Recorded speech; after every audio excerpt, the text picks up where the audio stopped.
Dari hasil penyelidikan awal yang dilakukan oleh Komnas HAM, didapati bahwa hanya 2 pintu Stadion Kanjuruhan yang terbuka saat desak-desakan terjadi seusai laga Arema FC versus Persebaya Surabaya Senin 1 Oktober malam.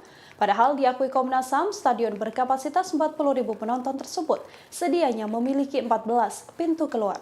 Komisioner Komnas HAM Muhammad Khairul Anam menuturkan timnya telah terjun ke lokasi untuk melakukan investigasi tewasnya 125 orang dalam tragedi Kanjuruhan.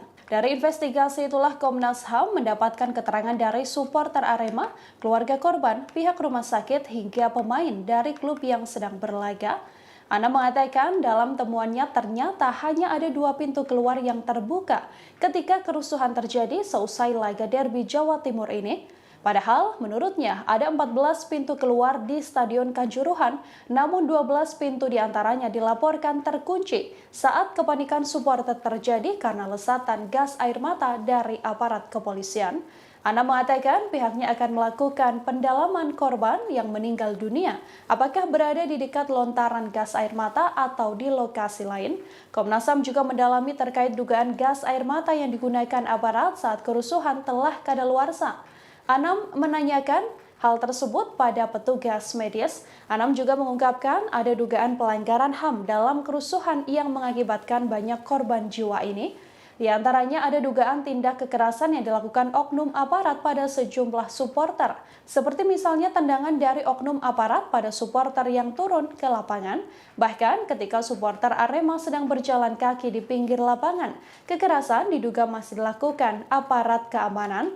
Anam menyatakan insiden kekerasan oleh oknum aparat yang juga terjadi saat kerusuhan tersebut bukan hanya dilihat Komnas HAM saja, namun masyarakat juga dapat menyaksikan lewat sejumlah video yang telah beredar. Anam lantas menuturkan apabila tak ada gas air mata, sangat mungkin korban jiwa bisa dihindari. Karenanya, ia akan mendalami lebih lanjut terkait jenis luka para korban dalam insiden di Kanjuruhan. Agenda Komnas HAM memang satu mengunjungi keluarga korban, mengunjungi rumah sakit. Terus tadi kami juga berkoordinasi dengan teman-teman Arema untuk bisa bertemu dengan beberapa pemain yang ingin tahu langsung apa yang sebenarnya terjadi. Yang berikutnya adalah memang mendalami apapun yang terjadi di Kanjuruhan sana, termasuk penggunaan gas air mata. Itu agenda kami di Malang. Semoga peristiwa ini menjadi terang benderang. Semoga peristiwa ini tidak berulang kembali, tidak hanya untuk Arema maupun Aremania, tapi untuk seluruh supporter di Indonesia dan seluruh komunitas sepak bola di Indonesia. Nah, ini nggak boleh terjadi lagi. Pelajaran yang paling baik adalah Aremania pernah jadi supporter terbaik di Indonesia, dan dari pengalaman ini kami kepingin memang melakukan satu refleksi bersama, pengaturan menjadi supporter yang baik. Terus kalau bagi Komnas HAM, peristiwa ini tidak boleh berulang kembali.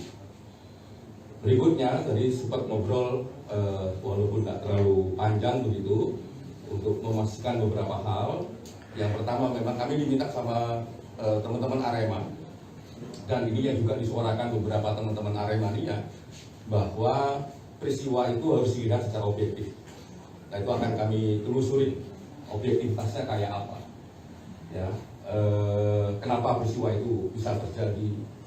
Kalau di video yang juga tersebar di berbagai kalangan ada tindak kekerasan, jadi tidak hanya soal penggunaan gas air mata, tapi juga ada tindak kekerasan dan sebagainya.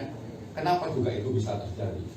Nah, itu yang akan kami dalami, dan untuk beberapa hari ke depan ini kami minta semua pihak untuk terbuka, transparan pada kami, termasuk teman-teman kepolisian, termasuk teman-teman TNI, dan siapapun yang ada dalam penyelenggaraan pertandingan tersebut.